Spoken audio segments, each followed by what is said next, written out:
E-cigarettes, otherwise known as e-cigs or vapes, are small battery-powered devices that are used to deliver nicotine to the user through an aerosol. You just hear it everywhere, I feel like, that it's pretty harmless, and it's like, I've heard that it's a substitute for cigarettes.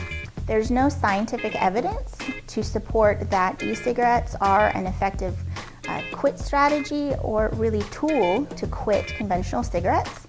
And in fact, you're really just creating a whole new addiction.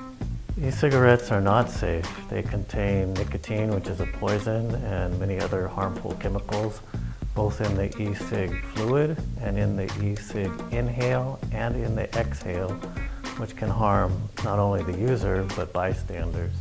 E-cig exhale is not harmless water vape or vapor.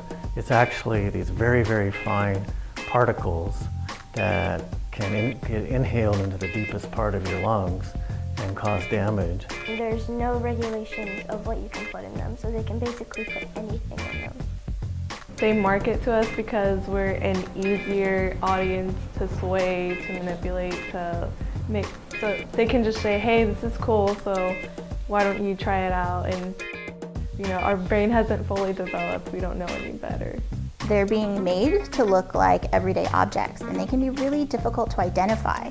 They can be made to look like ballpoint pens, USB thumb drives, even asthma inhalers. E-cigarettes take a lot of time to make the e-cigarettes look fancy, like put Hello Kitty on them or Angry Birds. Pink, green, you can choose on your favorite color, so I feel like people feel like they can personify it so that it reflects their own personality. So by like using it, they can make a statement like, this is the type of person I am. You can go into grocery stores, convenience stores, and they're out on counters, easy to grab or even easy to mix up with things like gum or candy. The fact that they're prettier and they're not as dull, it probably makes it seem more harmless because it seems cute or attractive. E-cigs have tripled in 1 year in the United States among high school students from 2013 to 2014. And in California, we've seen the same kind of rapid increase in both high school and middle school students, you know, many of whom are even preteen. So it's kind of scary to think that they literally just begin their life, 14-year-olds, 18-year-olds, and they're already putting substances in their body that can potentially shorten their life.